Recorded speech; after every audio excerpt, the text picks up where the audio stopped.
Welcome back again. So I'm working on Corey's bass and I've done some things. Let's see if we can see. The playing action is way better. Yikes. Yeah. Let's see if I can see from here. Anyway, it's low. It's real low. And I was just getting it dialed in.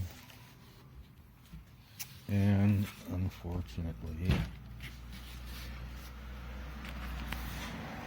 we got bit by this cheap pot metal that they made these out of.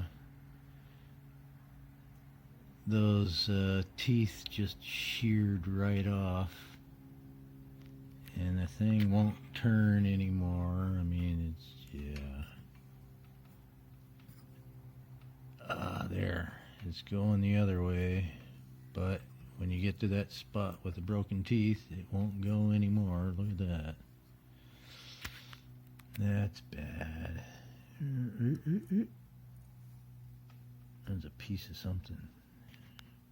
Anyway, yeah, piece of teeth. I'm just going to have to replace them, I'm afraid. Oh, it's about time anyway. Look at these things. Jeez. They're like from a century and a half ago or something. So, man, it was going good. It was almost ready to play.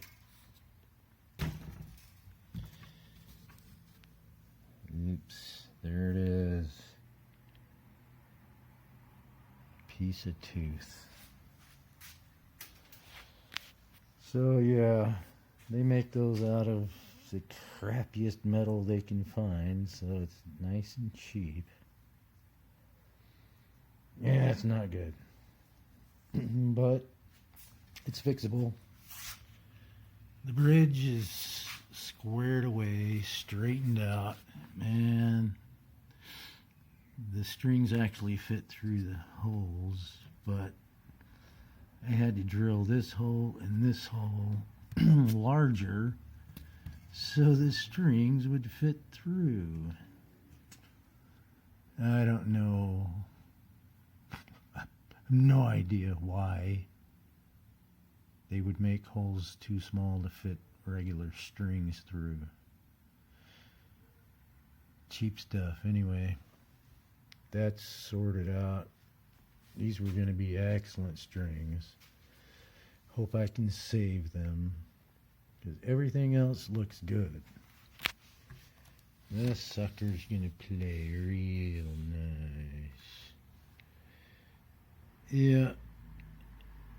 I don't think I can get it any closer to the fretboard without making it buzz. So, I'm going to see what I can find in the way of tuning keys, and we'll go from there.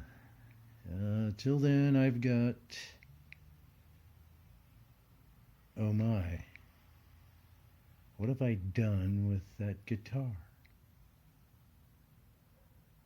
I'm supposed to have Damon's guitar, so I can fix it up, but I'll have to remember what I did with it. So, yeah. I'll be back when there's more to update. See ya. Welcome back. So, yeah, I eventually did find Damon's guitar. It was safely packed away in the case. Over there. So yes, I did get to it, and there was a lot to do. On his guitar, this is the one I traded him for while I was working on his. the neck was too straight. It was a very flat neck, and his stuff here was already way down at the bottom, so there was no room to go farther down. Most everything else was in good shape. What did I do to it? Yeah, he took all his knobs off and pulled the old plastic from around the base of the knobs.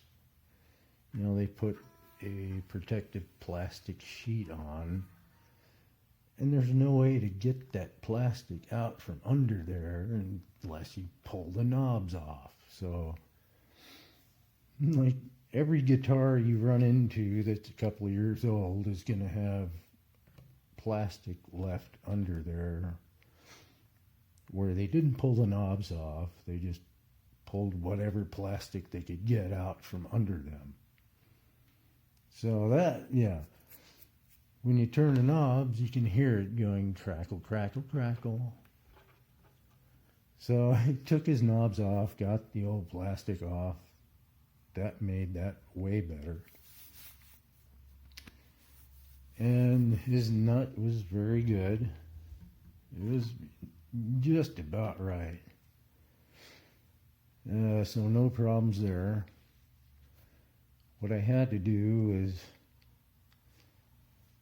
I had to pull his neck off and I put one shim under the front of the neck so that I could get what was happening was the front of the neck was too far down and these were as low as they could go. So the strings were like way high here. There's nothing you can do about that unless you raise the front of the neck up. And yeah, then you can move the strings up by moving all of this up. And so I put one under there, and still these things wanted to be way down on the deck. It was close. So I had to loosen the strings and put another shim under there. Got two of them. And it got it to where this first saddle was almost down on the deck, all the way down. And that got it to where the string was just the right height. Got everything really good.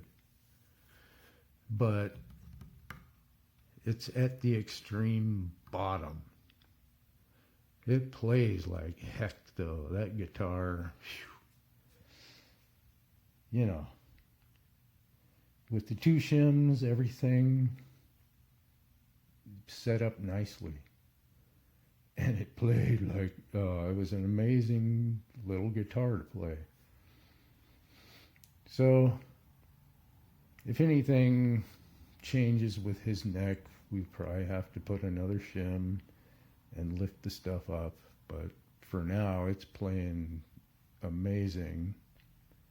And we'll leave it at that. So this is the one I lent him while I worked on his. And it already is beautiful. It's got beautiful action. I know that there are high frets though. But I need to sell a guitar to continue getting all the stupid stuff you need to have to make guitars and fix them. So this one, I've got a few upgrades to do with it. There, and put on these Easy Lock tuners. A bit of an upgrade. And what else? Oh yeah. I'll put on string trees for this century, so the headstock's going to get a makeover. And there's just absolutely nothing wrong with this guitar. So with a couple upgrades, I'm going to try to sell it for, max retail. We'll see what happens. And then I can work some more. Maybe I haven't showed you. So this was the one that was hanging up on the pegboard. I did some shaping. I've taken most of the finish off of the neck. The frets are already done. It's a really nice fretboard. But put that back.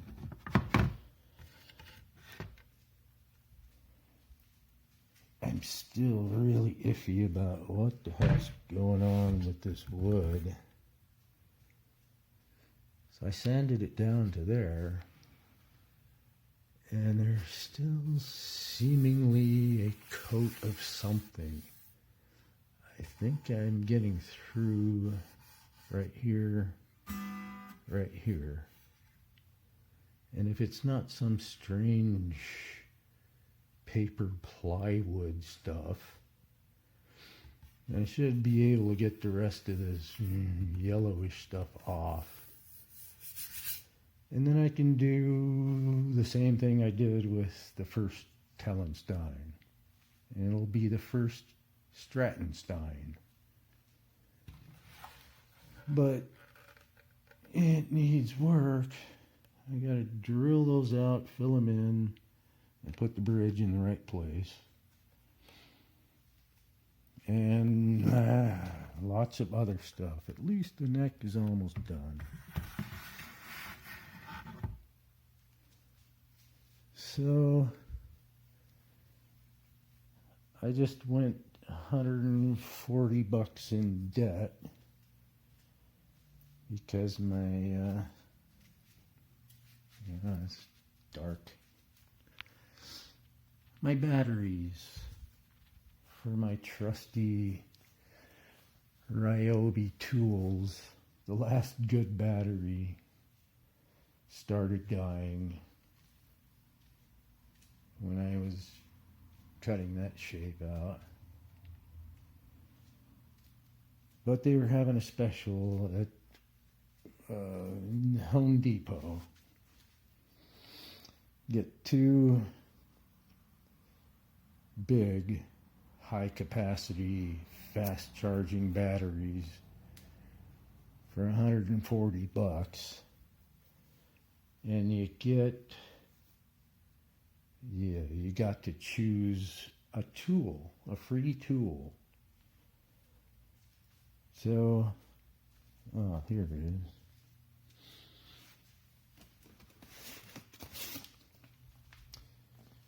It was the last battery set they had on the shelf. I got the very last one. They're charging down here. So, yeah, I think it was meant to be. And I got a cool little hand router that I can do that kind of stuff on guitars with. That really helps a lot. So I need to sell a guitar to pay for the tools. That's the whole fun of it, I guess. So there it is. I've been debating whether I want to do a whole fret job on this thing and use it as a selling point, but geez, it's tough. I mean, it plays really well now. Do I make the investment or not? That's what I'm trying to decide, so nothing's getting done until I decide. I was about to start upgrading my my Tellenstein.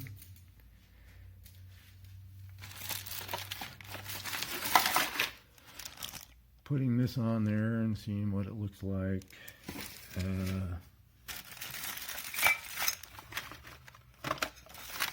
I forget what I did with the other thing. But got all the guts, all the stuff to upgrade the insides. And that's, yeah. I'm gonna have to put it on hold until I get rid of this thing. So, yeah. They're sending Corey's tuning keys from China. So they might be here in about 8 more days. I don't know. But the rest of it's beautiful. It's ready to go. And I think that's it. I'll tell you the sad story about my Les Paul in the next one, because it's been a week and I still just can't talk about it. So, next time. See ya.